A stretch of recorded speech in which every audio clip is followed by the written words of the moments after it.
Welcome to this week's episode of Marv on Air. Today is Thursday, October 10th, 2024, 10-10. That's because this weekend we have a 10 out of 10 slate of football games. I'm not necessarily talking NFL, but definitely college football is going to be absolutely electric this weekend. And before we dive into all of the games that are coming up, because the boys and I are going to be spitting absolute piss missiles in the second half of today's episode. First, we have an interview with boy, man, legend, Landon Jepson. You guys are not going to want to miss that, so be sure to stick around. That'll come right away, and then we'll break down all the games. Coming up, we're going to handicap all the games in the NFL.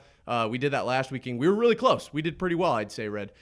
So definitely don't want to miss that. And our Zero to Hero for the week. Boy, we kind of did a little bit of preview on that, and that's going to be good as well. So without further ado, let's run it.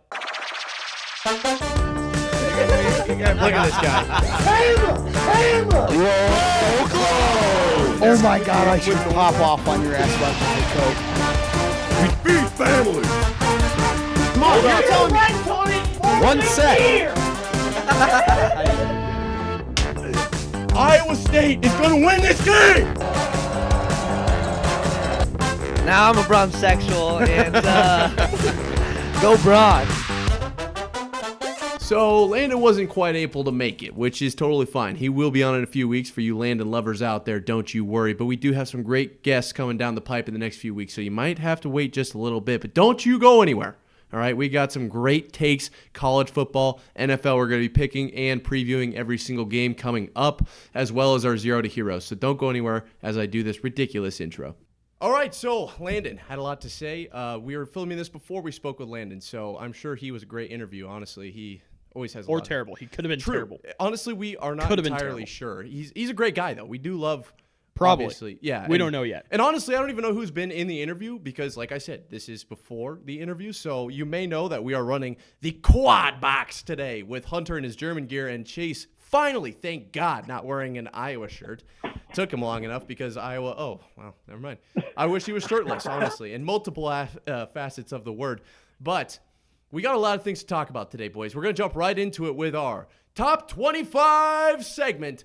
And the college football scene has been absolutely electric, really all year. Honestly, in my opinion, college football has been better than the NFL, and we'll dive into that potentially a little bit later. Just the way that the NFL has kind of played out has been a little bit lackluster, but who knows why? Not us. That's why we're just here in Iowa talking about sports, not sitting behind ESPN desks, spitting. Well, they're saying the same shit we are, so I mean, who's really to blame for this whole thing? But in the top 25, there's a lot of things going on. Last week was absolutely crazy. I'm going to jump to Chase first, right below me. Chase, what game stood out to you most last weekend and why? Well, I mean, chalk answer here, Bama Vanderbilt. Number one team goes down to usually a subpar SEC team in Vanderbilt. Huge upset. A great game to watch anyway. Couldn't have said it better myself, to be honest. Red, do you have anything to add to that? Because honestly, we kind of talked about it a little bit. This was going on during the Iowa State game, which we'll dive into Iowa State in just a few minutes. But we didn't get to watch it too close. I assume you watched the highlights back, and it's kind of where we're at on the same page. But you broke it down in a really elaborate way before we got going. Yeah, I have no idea what you're referencing in terms of my elaborate breakdown. But, yeah, no, Bama lost. To me, I think the two more interesting games was Missouri losing to A&M and Tennessee losing to Arkansas. Because with Alabama, like, okay, they lost to Vanderbilt, whatever. They're not a team that you can cross off the list of, like, potential playoff team, potential national championship contender. But with Missouri losing and Tennessee losing, I think that raises more questions, for me at least, about those two teams and where those two teams should expect to be at the end of the season. Because I think both of them are kind of on the outside looking in. They kind of have to make some stuff happen here at the end of the season in order to get in, and Tennessee and Missouri are both just not looking as good as what I expected them to be. Well, at least Tennessee. Yeah, I think Tennessee's got – it's just a lot of eyes on it, and I don't really know why. And obviously at number 4, I don't get it. I really don't get it. Hunter, do you have a clue as to what's going on over there in Nashville? I mean, who knows? Well, are you talking about Tennessee as – the Vols, or are you talking about Vanderbilt? Because Vanderbilt's the one in Nashville. Well, I obviously don't know anything about college football. I meant the Vols. Oh, okay, gotcha. Well, I can't speak on the Vols, but I can speak as a Vanderbilt fan. I've always been a Vanderbilt fan, always been a fan of the underdog. And we have a group chat together, and you said any shockers today, and this was week 1. And I said, yeah, Vanderbilt's going to win the SEC. And look at what they just did. They just beat the top person in the country and also the person who beat Georgia, the unstoppable team the past 3 years. Vanderbilt's somebody to look out for, and there's some motion going on in Tennessee. There's some motion going on in the ocean. That's a hot take. I don't know if anyone else has taken Vanderbilt besides maybe Skip Bayless. He was elated with that. Obviously, that was a big win for Vanderbilt. I think it says more about Bama sucking than Vanderbilt being good. And I think maybe it was just a little bit of hangover from the Georgia game. But honestly, I never played college football and probably never will, but never say never. So I don't really understand it. One thing I do want to touch on before we leave, last week's top 25 slate was Iowa State. We had our whiteout game. We were talking about this before the show. I don't know when the last time Iowa State had a themed game was. We just haven't been good enough to do so. I was between wearing my Patriots sweatshirt and my whiteout shirt from last week because I made a homemade whiteout shirt. If I see enough comments, I'll wear it next week because it's pretty bad. I'm not going to lie, but it's special because Iowa State beat Baylor at home. Looked rough early, but then ended up coming out on top after a big block punt. And it looks like Iowa State's going to win Big 12. That's really all I have to say about it. We're going to go undefeated. We're probably going to win the national championship, which I called week 1. Maybe a little bit premature at that point, but at this point, I think it is a very realistic expectation. Chase, as an Iowa fan, what do you make of the other Iowa team in Iowa, other than obviously you and I, and then Drake, and then like Iowa Central and Iowa Western, and like there's other teams in Iowa, right? Of course. People think there's 16 people in this state, but there's more than that. What do you make of the Cyclones? They look good right now. They look like I'd call them the favorite to win the Big 12.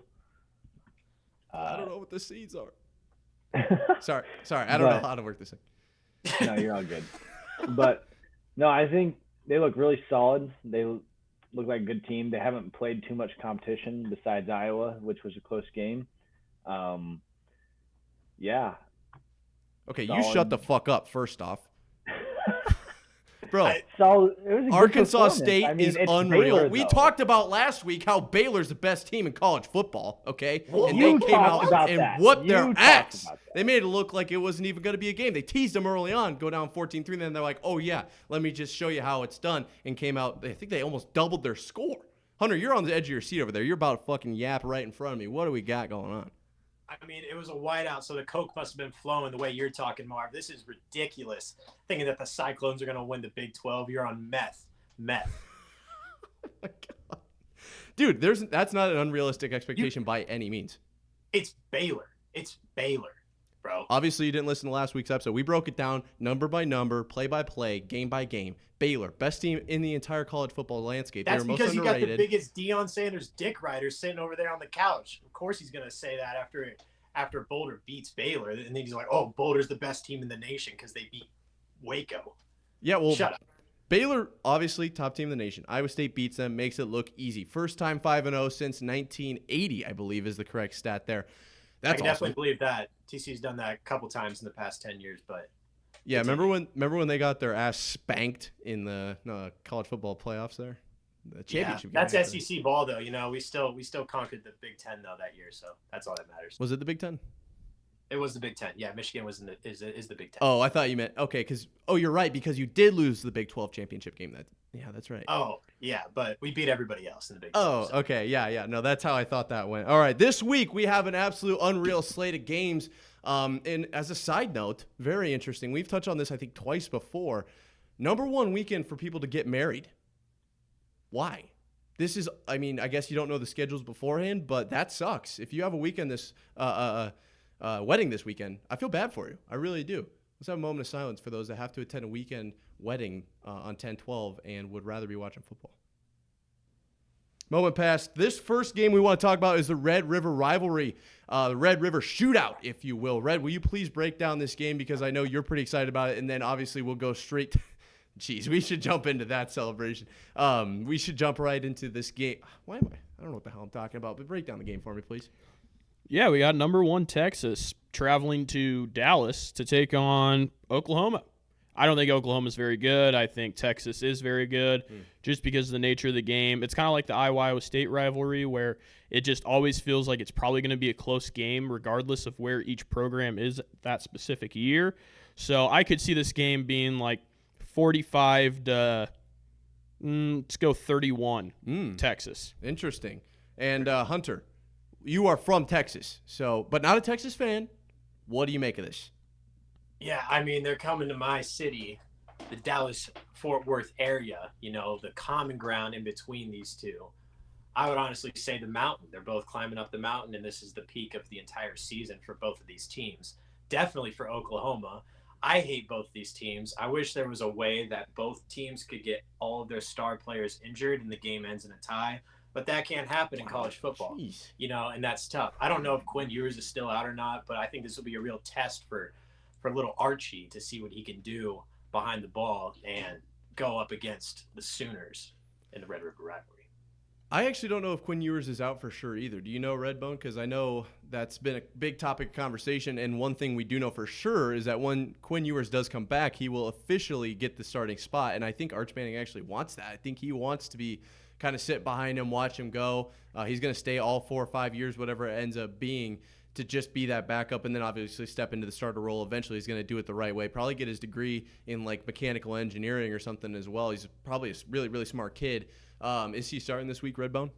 Yeah, right now they haven't announced like a starter specifically, but Sark said last week that they're hoping Ewers will be good to go and that, quote, if we had to play today, sure, he would play.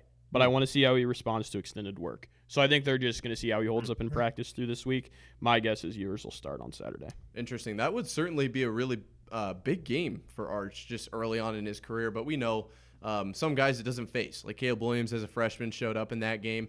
Maybe it's a platform for young guys to perform well. I don't know for sure. I don't have the exact history of it all down. But Chase, are you excited for the Red River rivalry, or are you more looking forward to the Ohio State-Oregon game? Being a Big Ten fan, I'd like to see the Oregon-Ohio State game. I think it'll be a little closer than the other one. Swinging which way? I think Oregon.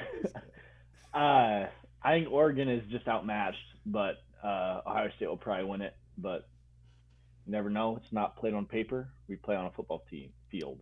I thought you said it was going to be a blowout for Texas or Oklahoma.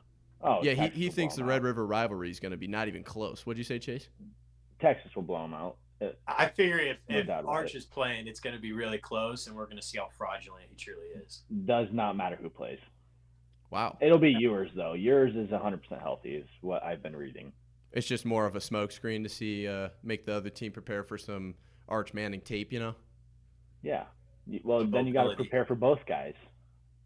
I mean, maybe they play both of them. Maybe it's like 1, 2, and then they switch it back for 3, and then they put Arch back in as the closer. Who knows? They will not do that. But I like that idea. Dude, I've always thought about that, too. I'm like, you guys got these crazy, crazy quarterbacks on your roster. Just switch them out every drive and just see what happens. Keeps the arms fresh, keeps the legs fresh, keeps the defense guessing. Might be the play. The play. Especially if you had like a passer versus like Lamar Jackson. Like, okay, you can continue, but like a Brady and Lamar just going back and forth, mobile, pass it, mobile, back. Yeah. Well, you were talking a lot of shit in our group chat. I'll let you have the floor for 30 seconds on TCU football, and your quarterback seems to be just unreal. But I was at the bar, and they got their shit rocked this weekend, I'm pretty sure. So, I mean, you're going to have 30 seconds here. Make your case. Okay, well, the biggest thing is I think we've downplayed this game. I think it's exactly the reason that we beat Michigan in the college football playoff was because they weren't looking at TCU as a threat, and they were looking at Georgia. We didn't look at Houston as a threat. I think they had only won 1 or 2 games at that point, and we're like, oh, the Cougars coming up north from Houston, they're getting a little break from the rain to come hopefully get at least some points scored, because they hadn't scored on an offensive touchdown in like a college football game till they played TCU, and then they ran the shit up. And of course I did alternate spread because I was like, oh, TCU's going to ball out. Let's just put them at minus 21. Now that shit just doesn't work that way whenever you bet money. I should have thrown the house on Houston and paid my rent, but I didn't. And now the Frogs have a losing record and suck. Well, what's new, to be honest? Redbone, we got a few other games. We got a few other games going on this weekend that do look to be high-caliber games between Ole Miss and LSU and South Carolina and Bama. Which of those two do you think will end up being the better game? I love Ole Miss LSU. I think it's another one like South Carolina Bama. I think Bama will take care of business. They're going to be pretty pissed off after losing to Vandy. Kalen DeBoer's already on the hot seat, and they need a get-right game essentially. So I think they're going to take all that out on South Carolina.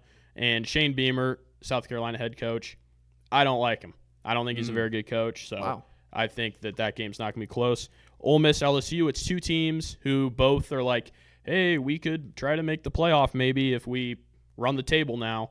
So I think that's the more compelling game just because of the playoff implications. Yeah, I definitely could see that. As far as playoffs go, I'll go to – well, actually, I was going to say I'll go to someone who won't be in the playoffs, but neither of these two teams are going to be in the playoffs. So between you two, let's go to Chase first.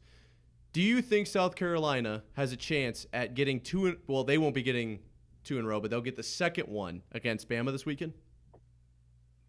That's a great question. I have not watched much South Carolina film, but I don't think they have a chance against Bama. Just due to kind of what Ren said, they need a get-right game after a loss against Vandy, and South Carolina is just not at the same standard. Fair enough. And then Hunter, the LSU game, that could be kind of good, I feel like. Ole Miss, it's tough because Ole Miss was ranked really high early, and then it was like, okay, well, now they play an actual team in Kentucky, and they kind of shit the bed a little bit. Do you think they were shocked by Kentucky, and they kind of just maybe dropped more than they were supposed to, more than they deserved to, and they'll actually blow LSU out of the water? Or do you think maybe they weren't supposed to be ranked that high and LSU will play them tight? I don't know. I want Ole Miss to win. I feel kind of bad for them because I'm a big live bettor. I don't bet before the game. I bet in the game, right? I'm an underdog guy. And I think I caught Kentucky at about plus 600, threw $20 on it. We cleared some nice change. And it was a great game. Right. And now I also love LSU. I have no problems with either one of these teams. Ole Miss is the Rebels. So that's a little racist. So maybe we won't go that route. Just give me the Tigers. I don't know anything about these two, this matchup right here, but that's all I'm going to say. I mean, I'll leave it at that. I got two games we're going to touch on before we jump into our handicap hour. And I think we talked about this a little bit before the show.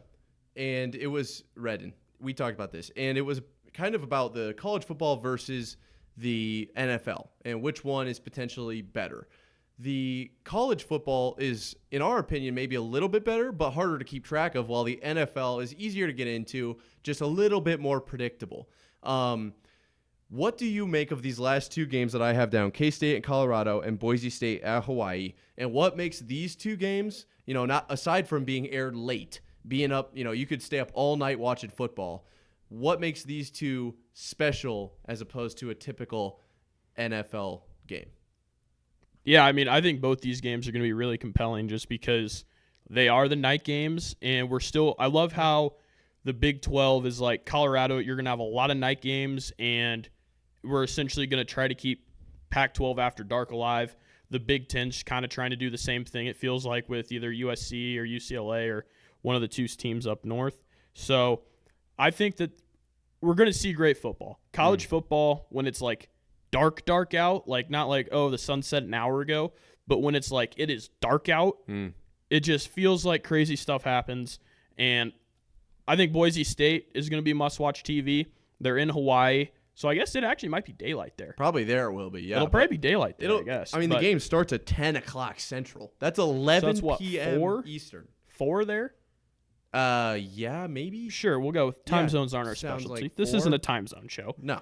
Not a time zone show. Can you imagine if it was? That'd be kind of sick. It would be like the coolest show ever. We're But gonna have anyways, to rebrand. regardless. Yeah. Regardless. And then Colorado K-State, another great game where, like, Colorado, I can't stand Colorado, but they are kind of feisty just because they do have an extremely talented offense. Like, they just have Travis Hunter and Shadur Sanders, which is kind of enough sometimes in college football. Yeah. And I think K-State wins that game, but I think it'll be fun. It'll be a fun game. College football is just fun. College football in general, I think, is just absolutely electric, especially this year. And one man in particular has been Ashton Jeanty for Boise State. I think he had 3 touchdowns last week, and for the odds for him to hit that before the game were negative. It was like minus 150 for him to score 3 touchdowns. Between the first 5 games, I think he has more, I want to say, yards and touchdowns than like the last 3 Heisman winners all independently, or at least he's like really teetering on that edge for a few of them. It's been a hell of a year for Ashton Jeanty. Chase, have you been watching him in particular? Do you think he could win the Heisman? And are you excited to stay up until 2 a.m. watching Boise State whoop up on Hawaii? Yeah, I am excited for it. It'll be actually the first game I probably get to watch like live, just due to I've been to a lot of Iowa games this year, so I don't get to catch like every game in the slate. But he's playing on rookie mode right now. He had the 3 touchdowns, 186 yards in the first half, and then they shut him down, didn't let him play anymore. He's electric. He's probably the favorite for Heisman now, but that's probably just because Travis Hunter didn't play last week. So we'll see how Travis does this week, and we get to watch those games at the same time. Well, it's must-watch TV, dual box. Definitely going to be split screening. Not quite as good as the quad box, okay? Not only on Marv on Air, but also just in general. Obviously, more screens is better, and that's why we did this. All right, that's why we got 4 of us on here. Hunter, do you have anything else to add for our top? What do we call it? Talking 25 segment. We got a lot of good college football games this weekend. That's why this segment kind of went a little longer than I expected to. I was just gonna add on to Jeanty. You know, everybody's like, "Oh, he isn't playing anybody." He did this shit against Oregon, and Oregon's ranked number 3. I think that's something that nobody's looking at. And these are like some decent teams that he's like dropping these stats on. He's not even stat padding. It's like it's insane. I don't think we haven't seen it in our lifetime for sure. This is like Barry Sanders or like Bo Jackson or Michael Jordan or Tom Brady probably had this level of dominance. I mean, it's just unreal. Like he just makes it look easy. Like, you can't tell me that's not true. He goes out there, and he'll just pop off a 75-yarder just because he feels like it, you know? It's like how MJ just decided they were going to win a game. Ashton's like, yeah, it's been a while since I've gone 75 yards. Can we get a touchback here? I'm going to take it to the house. Like, he just, like, decides that, and it's unreal. Hunter, I'm going to turn to you because I know you can handle this. I want you to introduce our Handicap Hour segment where we're going to be breaking down all the NFL games and who's going to win by how much. Hunter, you have the floor. This is the first time I've experienced the handicap hour, but I'm pretty sure you just have a matchup and you see who's going to win by how much. Is that correct, or is that not correct? Nailed it pretty much. I mean, you got it. Beautiful. I was asking for more of like and now the handicap hour. You know, like it wasn't that difficult. I was more. I thought you maybe could pick up on that. And now time for Tua. What? I don't know. Okay. All right, I'll do it. Kind of handicap. Oh, wow. Wow. Oh, my God. That is crazy. Dude, I don't know how this segment works. Throw me to the wolves here. And now it is time for Marv on Air's Handicap Hour. We're going to be breaking down all of the NFL games this week. We're going to try to stay away from the injury list after that introduction from Hunter.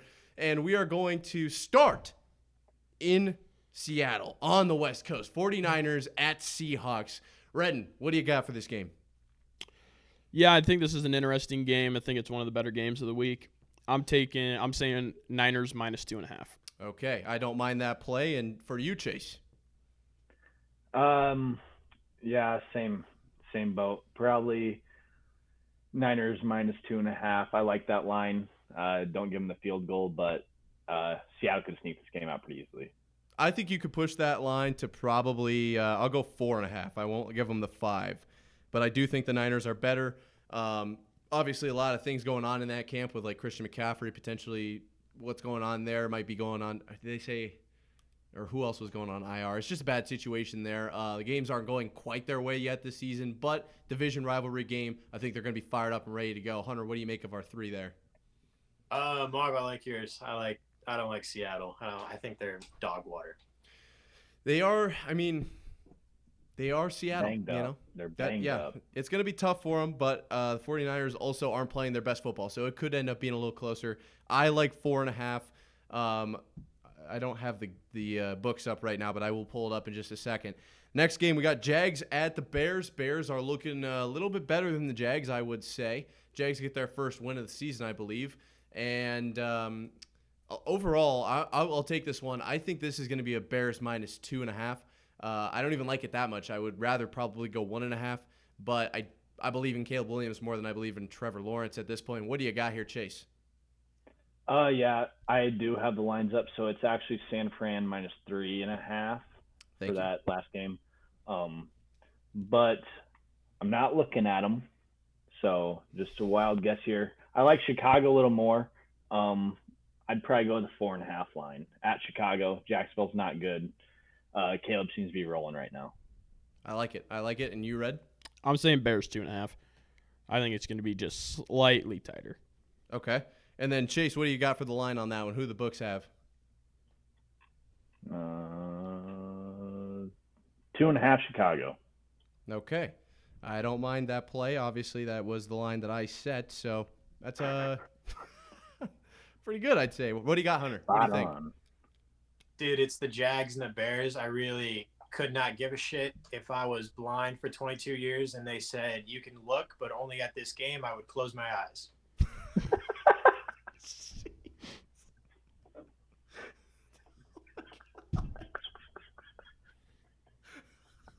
Holy shit. All right, moving on. Next up, we got Bucks at Saints. Saints, Derek Carr suffered a pretty severe oblique injury. That's not great for the Saints moving forward, and the Bucks are relocated due to the hurricane going on down south. This has just got a lot of mess written all over it. Who do you got here, Redden? I'm trying to find it right now. I wrote these down earlier. Yeah, for sure. Chase, who you got? Being a Saints fan, Derek Carr being out isn't the greatest for us, but I heard a rumor that Spencer Rattler will be starting, bring in the rookie. I think he adds a little bit more of the running game. He's a little faster than Carr. No. But, yes. He stinks. Whoa. You haven't seen him play yet in the NFL. I saw him play a lot in college, and he stinks. Anyway, but we obviously liked him because we drafted him for some reason. It'll still be a Bucks line. It'll probably be around 3.5 mark. Okay, I don't mind that. I personally was thinking it might be a little bit tighter. I'm going to go 1.5. Yeah, I'll be honest. If Derek Carr was playing, I'd have the Bucks at 3.5. With him not playing, I'm saying Bucks 7.5. I think Spencer Rattler's terrible. Wow, that is. I think he might have a 3-interception game. Who's their third stringer? The guy who played this week. Who? Jake Herner. He's a second year. Yeah. Okay. I think he'll be in by halftime. Yeah, he is that guy, Marv. I'm not a huge fan of that action, but he's a quarterback, so. He's able to throw the ball, let's put it that way. If you missed what I just did there, make sure you check out our YouTube. We are available there if you're listening on podcast form. Hunter, who you got? Or I guess, no, I don't want your opinion. What do you think of our picks? I think they're pretty good. I think injury to Derek Carr, call that a Derek Carr crash, call bro Ruggs even. You know, you got these Tampa players who are about to get their mansion windows broken in. They're going to be pissed. The Bucs are going to be pissed, and they're going to show it with the Saints' blood on the field. All right. Yeah, I have to agree with you there. That's who we picked. Next up, we got Commanders at Ravens. Interesting game here. A little bit of a battle of the two mobile quarterbacks. I think this one will be really, honestly, might be the game of the week. I think this could be a lot of fun to watch. But the actual game, I think it might not be that close. I might do, I don't know. I was going to go Ravens heavy, but I kind of want to go, so let's go Commanders minus 4.5 here. Whew. What do you got, Chase? Yeah, it's at Baltimore. I'm going to go the other way. I'll go Baltimore minus 2.5. I think they could win by more. This Washington team hasn't played too many great teams recently. The offense looks electric anyway, but high-scoring game, Baltimore. All right, and Redbone. Yeah, this is one that I think goes one of two ways. It's either going to be like, oh, okay, welcome back to Earth, Jaden Daniels, or it's going to be like, okay, Jaden Daniels is probably a top 5 quarterback in the league. Yes. And if I had to guess, I think it's going to probably be welcome back to earth Jaden Daniels. I just don't see him. It's a big spot here. Ravens are a tough team. They feel off. I would agree with that. Like I really want to take the Commanders, which makes me think I should take the Ravens, so I'm going to take the Ravens. Interesting. By how much? 1.5. Okay. Close game. I think it'll be close. I mean, I think you're exactly Completely right. just contradicted everything I said, but I mean, sometimes you got to do it. Sometimes you talk yourself into the other side. I agree with what you said. I really do think this will be either a coming out game or let's settle down a little, man. I think he's gonna show everyone that he really is the real deal. But I mean, we see C.J. Stroud this year. That what he's doing this year does not necessarily represent what he could do long term. I just think he's gonna strike while the iron is hot. What do you think of our picks here, Hunter? Yeah, to me, this seems like a battle of Maryland. You got Baltimore going up against D.C. Last time we saw these two cities go up against each other, the Confederates lost. Give me the Commanders. Okay. I'm not sure that's historically accurate at all. Well, luckily we're not a history show. What if we were a time zone history show? That'd be kind of That'd sick. be sick. That would be kind of. Hunter We would have that market cornered. You would be the host, and Hunter would be our factual analyst because he knows everything about both of those two subjects. Regardless, moving forward, we do have a great game in the Cardinals and Packers. Now, who would have thought before the season this would be good? Basically, nobody. And I mean, I personally, I just have been impressed with the Cardinals. We may be speaking with some Cardinals representatives here in a few weeks, and maybe that'll influence my decision here, but probably not. I'm going to go Packers minus 3.5. What do you think, Chase? Yeah, this is a tough one, I'd say. It's almost a pick 'em in my opinion. So I'll go the -1 route. I'll go Green Bay -1 just because it's at home in Green Bay. Seem to be getting their stuff a little better together. So -1 Green Bay. And Redbone? Yeah, I think this game's really interesting too because I think we're going to find out one way or the other what these teams are all about. Packers play the Texans next week, so I wonder if it's kind of a look-ahead spot for them, just a little bit. I think they're probably thinking, okay, Arizona, let's beat them, and then we'll beat the Texans. Then they have the Jaguars. Then they have the Lions at home. So I feel like they have to be looking at their schedule, saying this is our opportunity to get back on the right foot, like we want to be, like we think we should be. That being said, I'm taking the Cardinals. Okay, by how much? Let's say 1.5. Okay, Cardinals 1.5. What do you think there, Hunter, of R3? I don't know. I really hate the Packers. I think that's the one team that I've hated my entire life. And if there's a day that I pick the Packers over any other team, it's the day that I'm dead or on an IV drip in a medically induced coma. So give me the Cardinals. I don't mind that play. The Cardinals have been playing pretty good. I mean, for what they were expected to do this season, I would side with the Cardinals here. Next up, we got an AFC South showdown between the Colts and the Titans. I think this is either going to be like a 1-point game or I am going to pick it. It depends on who's playing. If it's Joe Flacco, it's Colts minus 13.5 here for me. That's my final line. This game has Joe Flacco, 400 yards, 3 touchdowns written all over it. If Anthony Richardson plays, that opinion is voided. But if Joe Flacco plays, I like the Colts minus 5.5. Okay, and for you, Chase?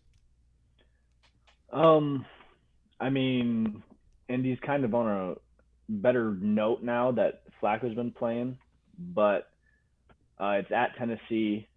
Tennessee doesn't look as bad anymore. I'll go Tennessee minus 2.5. Okay, and Hunter, what's your thinking on that? The Colts and Titans, these are two teams that I didn't know existed until I was 16 years old, so I'm just going to stay away from this game. Fair enough. Fair enough. Yeah, I feel a little bit like a therapist here. I'm taking notes. I'm asking you guys what you think. What would you do in this situation? Regardless, we do have a game that's gonna require me to go to therapy. Texans at Patriots. It's Drake May's first start of the year. I am both equally terrified and excited. I think he could absolutely lose all of his limbs. There is that possibility. He could throw for a 900-yard game. That is also a possibility. Or what will more likely happen is he throws 2 picks, about 106 yards, and maybe he rushes in for a touchdown or something crazy. Regardless, I think the Texans win this one 9.5. Chase. Yeah, I actually was thinking the same line as you, 9.5 for the Texans. I think this was a terrible game to start Drake May on. Texans Horrible. love to get after the quarterback, and that line is awful for the Patriots. So, I mean, I think he gets banged up. Very bad game to start him. He should have waited one more week, and then it would have been a much more favorable matchup for him. So I'll go Houston minus 9.5 as well. Go ahead, Red. I'm going a little higher. I just said Houston 11.5. I think Drake May is actually bad. Like, Wow. I don't think he's We good. haven't even seen him play. Yeah, I watched him play in college. I think he's bad. Dude, I'm just scared. Like, genuinely terrified that we just spent a number 3 pick, and then he's Correct. going to get his shit, like, Correct. pulled out and put back in the same possession. Like, he's Patriots gonna get fans destroyed. Patriots fans don't. I think the general sentiment in the fan base is similar to what you're saying, where it's like, okay, we have this draft pick who we're supposed to be high on. We weren't hyper excited when we got him. Like, it's not a flashy name. No. Even though Drake May, good quarterback name, but not a flashy pick.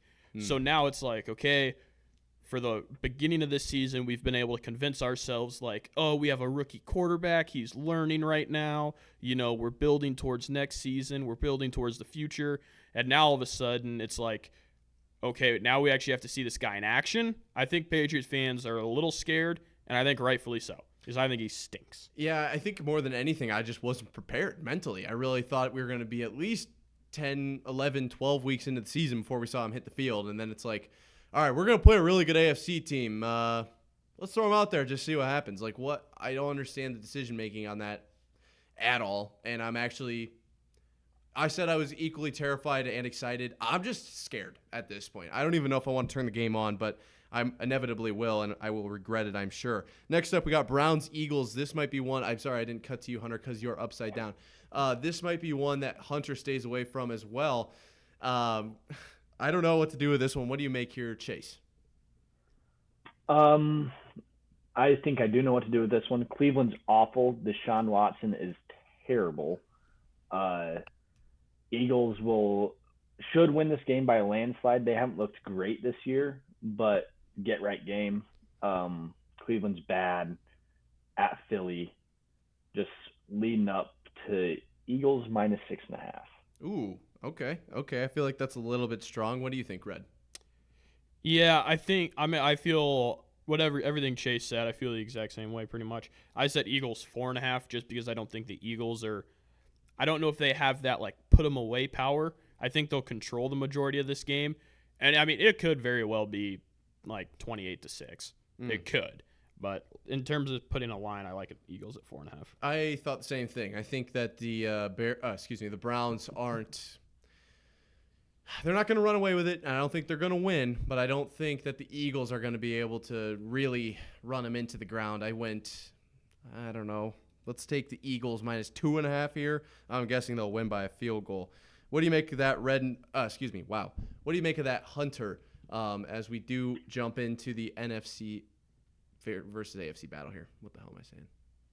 I like that, Marv. I don't know. The Eagles have been disappointing me with Jalen Hurts on my fantasy team as my starting quarterback. Dude's just fucking blowing it.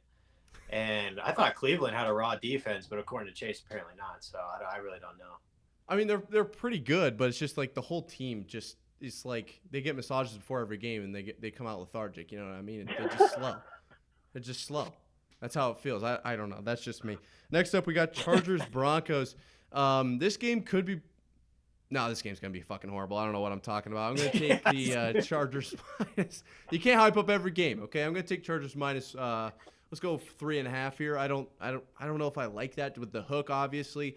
But the way NFL scores fall, sometimes I could see him winning by 4. I don't think Bo Nix is necessarily that good. Chargers defense is okay. Broncos defense obviously is good. I think it'll end up being a low-scoring game, maybe like a 17-13 type deal. What do you got here, Chase?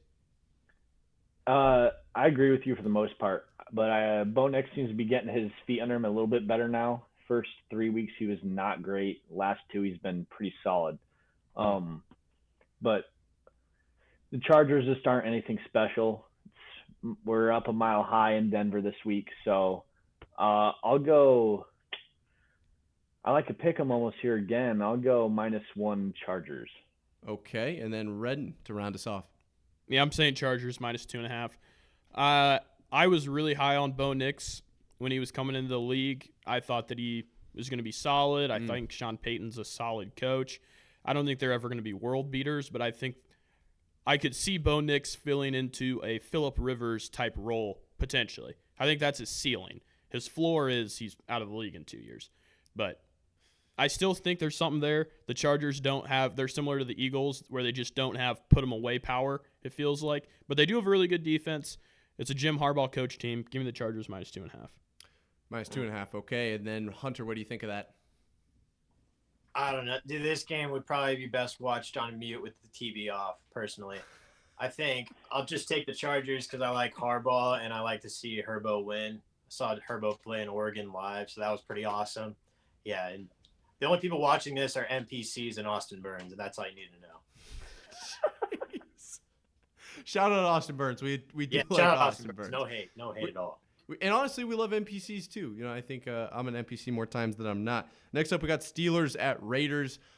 This will be a bit of a punchy in the mouth type of game. I do think it'll be interesting to see who comes out on top here. Gardner Minshew, Najee Harris, Brock Bowers kind of leading the charge here for our, I guess, top three guys. I kind of want to take the Raiders, but I don't want it to be a lot. Let's go Raiders -2. I guess I got to add the half. Let's go 1.5. What do you got here, Red?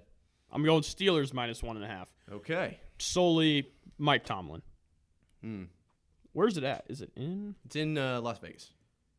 Okay, yeah. Steelers -1.5. Okay, and then Chase? Same boat as Redden. Mike Tomlin. I'll go -2.5. Give him the field goal. Gotcha. The line's currently at -3, so we were pretty much right on the nose there, except obviously I was on the other side of the ball. Hunter, thoughts on that game? Yeah, you said this is a game that's going to punch you in the face. I think it's a game that's going to punch you in the face and steal your wallet too. This is one of those games where it's just, you know, battle of two teams that have notoriously been just full of hate. So I think it'll be a great one to see some defensive hits, but I won't be watching it. I can tell you that. But give me the Raiders. What's the over/under for fights in the stands? Oh, over/under for oh gosh, I'd probably say 11.5 live, but on videos probably 4.5. I don't mind that play. Pretty accurate. I say it's not in Atlanta, but it is kind of the same exact environment, so I think that's probably pretty accurate. Dude, you can't say that. Did you not see the fight after the Thursday Night Football game? Literally. You can't just say Atlanta. That's crazy. There was like 3 fights in one video going on after he won the game in Atlanta. They won the game, and there was like 3 fights going on. I don't know. It was not a shot at Atlanta. It was a direct reference to the fact that they just want to fight, and I respect it. I love it. That's the kind of fire we need more. Awesome. We need more of that kind of fire. Next up, we got Falcons at Panthers. Falcons, like I just said, could be pretty good this year. They seem to maybe be right in the ship. Kirko is a surgeon every single week, and the Panthers, I mean, only 1 win here, not a lot to kind of write home about. I think I'm going to go Falcons -5.5. What do you got here, Red? Yeah, I'm going Falcons -5.5. The Panthers are terrible. They're bad. Andy Dalton's interesting, but they're terrible. Their whole organization is terrible. Yeah, there's not. And the Falcons are fun. So yeah, I mean, swag surfing. You had it going on there, Hunter. I really do. I love Kirko. He's a lot of fun. Chase, your thoughts? Same boat as you guys. Panthers are bad. Atlanta's frisky. I'll go 6.5 Atlanta. 6.5. Okay. Well, we pretty much straddled the line. It's currently at 6. Next up, speaking of straddling, Cowboys going to be at home against the Lions. That could be a reference to a straddle, or like to the horse thing that they sit on, or to the fact that the Lions are going to dominate this game. The Cowboys are complete frauds. I think the Lions end up winning this one. Let's say 8.5. I don't mind that line at all. Chase, what do you think? Similar thought. Cowboys are bad. Their defense doesn't look as good as it should be. I don't know if Parsons is going to be back or not. I don't know how much of a difference it makes. That Detroit offense is pretty electric. They can put up a lot of points really fast. I'm I'm just going to go out on a limb and go 10.5 Lions. I like taking an alt spread there because it's probably less than that, but they'll win by a good margin, I think. I think the Lions are going to run away with this a little bit. What do you think here, Red? I got a little tighter, 5.5. Okay. And Hunter, your thoughts on your hometown Cowboys getting their shit rocked? Me being a Cowboys fan and the amount of shit I talked about TCU a couple weeks ago on this show and look how that turned out, I'm not going to be saying anything about the Cowboys or the Lions game other than it's America's game of the week. You're kind of right. You are kind of right. America's team, quote unquote, in the Cowboys and America's real team in the Lions. I don't mind that comment at all. I think this is Sunday Night Football. Then, yes, we have Bengals at Giants. Kind of a bit of a stinker. Chase, what are your thoughts on before the game, before the season, this could have been a good game, but now what we know, it's 1-4 versus 2-3. Like, what are we doing? I think it's a frisky game, actually. The Giants pulled off a decent upset against Seattle. I think we thought that Seattle would handle that game, but since he looked great last week, you can't take that out. Maybe they're finding their stride a little bit. They did get beat, but I think they handle New York. They need it really bad, so we'll go 5.5 Cincy. I don't mind that play. Red, what do you got? I'm going 9.5 Cincy. I think the Giants are terrible, and it feels like Burrow has finally kind of found. We've been talking about it weeks prior. It's like, okay, what's wrong in Cincinnati? What's wrong in Cincinnati? Why don't they look good? They do this every year, though. Like, they seem to just figure it out. For whatever reason, I don't know if it's because they treat the first 4 weeks as like their preseason almost, and they treat the preseason as just like something they have to do. Like, that's just kind of how it feels. So I'm saying Cincy, 9.5, book it. Okay, 9.5. I like that. Since this is essentially us trying to predict the final score, right? Who will win by what amount? We're not trying to necessarily guess, the line. We're just trying to guess who's going to win by how much. I kind of wonder if this will end up being a 2-point game in the end. I wonder if it'll be Bengals up by 8, Giants Hail Mary type situation, go for 2, miss it. I'm going to set the line at 2.5 for that exact reason for the Bengals, but I really do think the Bengals are the much better team, and I kind of go with what you're saying there in the fact that they're kind of getting ready to get ramped up per their normal schedule when they usually get going in the regular season here. Hunter, what do you think of that one? I don't know. I just think it'd be hilarious for Joe Burrow to go 1-5. I think that would be awesome. But I also don't want the Giants to win for the sake of the NFC East. But it is what it is. Yeah, I like maybe 4.5. I don't mind that. Whatever you said, Redbone, I'll take your word for it. We got one more game Monday night. We got Bills at Jets, and Robert Saleh just got fired. So give me the Jets by 7.5. I think that's a fair assessment. They're going to have the juice without Saleh, and obviously the Bills are kind of on fire right now. It's not too bad. I'm surprised that Josh Allen is in concussion protocol. I really thought he would be. So maybe he's still recovering, even though he never was technically in protocol. But I mean, his head bounced like a goddamn basketball off that turf. It was kind of ugly. What do you think here, Chase? I'm not on the same page as you whatsoever. Saleh getting fired, I don't think it's a great move by New York. It seems early. I don't know if he's the problem. It sounded like the defense is pretty surprised by that move, as of everyone. I like the Bills to win it just because I think the Jets are kind of in shambles right now. They don't know what's going on. Josh Allen takes this team to win by 5.5. Okay, and Redbone to close us off for week number 6. I got Buffalo 3.5. I think the Jets are going to come out playing with fire. Everything I've heard about this interim head coach is that he's awesome. So I could see the Jets being fiery now for at least 2-3 weeks. That seems to be what an interim head coach is good for. Yeah. But I think the Bills are just the better team. I still think that they're going to make the playoffs and probably lose to the Chiefs in the AFC Championship game. If I had to guess, that's kind of just how it tends to go. Yeah. So give me the Bills minus 3.5. Gotcha. And Hunter, to close us off on not only this game, but our whole Week 6 breakdown. Yeah, so just basically Bills have been my AFC team ever since maybe freshman year of high school, I'd say. Always loved the Bills. Great city, been there, visited a couple times actually. Niagara Falls, it's all right there, upstate New York, beautiful town, beautiful city. Give me the Bills. Week 6, A lot of great stuff going to happen. A lot of sugar that you can put down on some of these bets. I would bet more towards Chase and Redbone. Maybe stay away from Marv, but who knows how this will work out in the end. Feels a little bit of an unnecessary shot there, but it is a great time for sports. Hockey's firing up. Baseball is in its postseason. College football's got one of the best weekends we've seen thus far, and the NFL seems to be churning out mediocre content every single week, but it is still football, and we have to learn to love it because when it's gone, I can tell you right now, we are going to miss it. Zero to Hero, we'll be right back. We'll be right back with Zero to Hero, I guess. It will be coming right up after this short message. This episode of Marv on Air is brought to you by Poncheros. If you love football and you love burritos, you'll love Poncheros.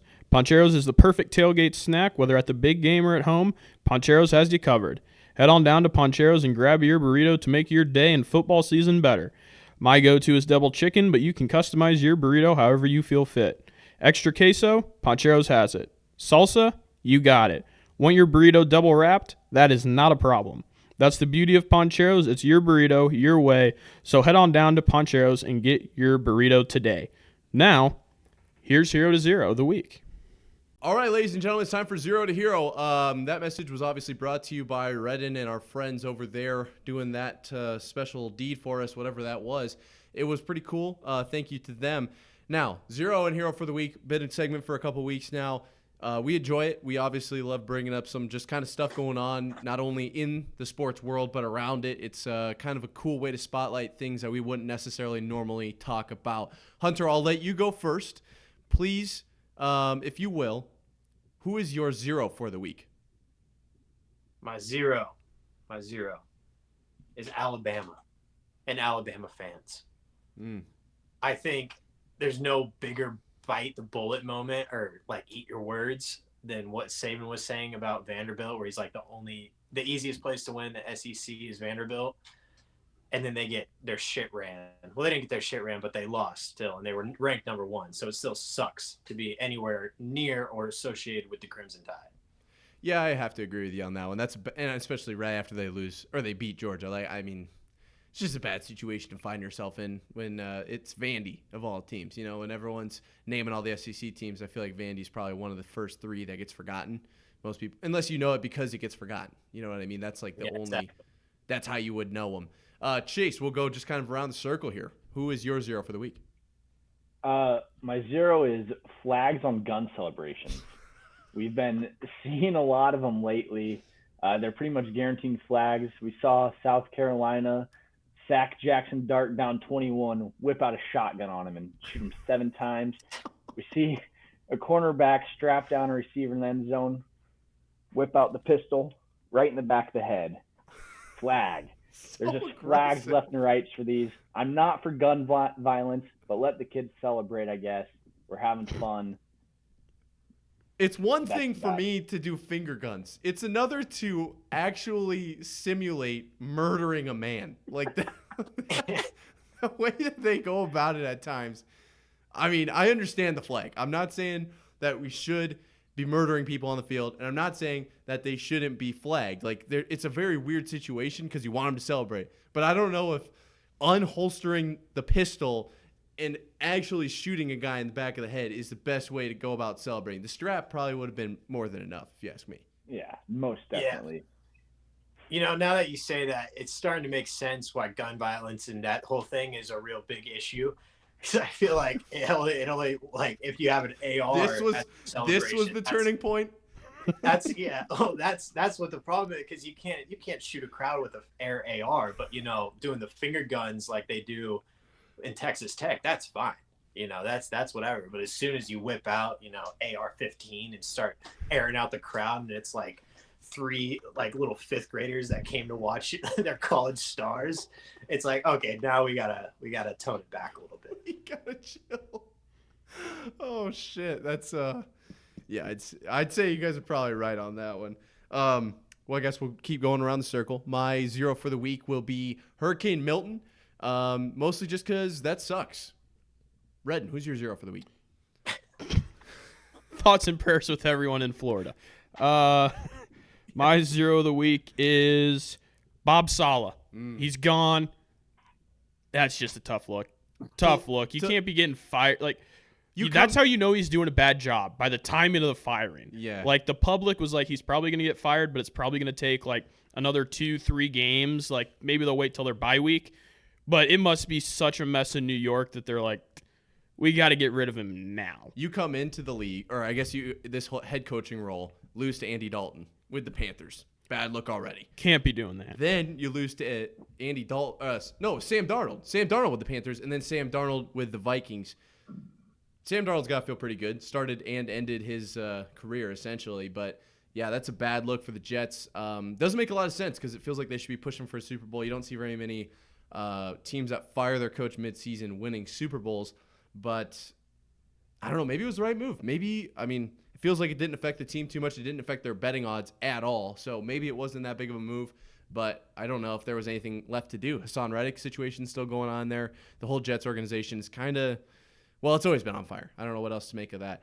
Hunter, who is your hero for the week? We'll end off this week on a good note. Yeah, notoriously in the past, I've dated women that aren't white. And when I saw the heavenly chocolate mama that is Xavier Worthy's mother on primetime television, I think I fell in love. And she's my hero. Okay, fair enough. Chase, I know you maybe have something to add to that. I just knowing your history. No, I don't have anything to add to that. I do not. Okay, who's your hero for the week then? My hero is Lieutenant Dan. As we just discussed, Hurricane Milton's coming in, and they offered him a hotel room, make him safer, but he is standing his ground in his boat. Whether that's a good decision or not, it's probably not, I would say. So prayers go out to him. Hopefully he stays safe. He's going to die. He's going to die. The fucking It does hurricane. not Have you seen the look boat good. that he's in? I mean, it's a small He's in a boat. dinghy. They're like, hey, dude, a hurricane's coming. And he's like, I know, but I got my boat, and it stays on top of the water. Well, the craziest It's not thing how about it hurricanes is that work.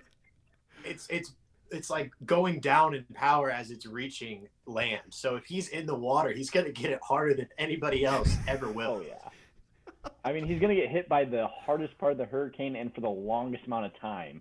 So And he's in a it 10-foot doesn't boat. It's not looking good for him. Prayers go out to him. Hopefully he survives. Who knows? It seems like he knows the risks of what he's getting into. Might have some damn good shrimp coming up here in the next 5 years. But good luck to him. Do you guys know like the storm chasers? People like chase around these little cyclones and tornadoes and stuff.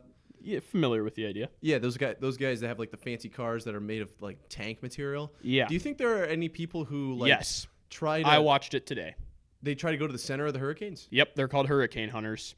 Oh, that sounds awesome. The video's insane. That sounds awesome. The plane Yeah, is there's shaking. only 2 planes. There's They're only in a 2 plane? planes. They're in a plane. Planes?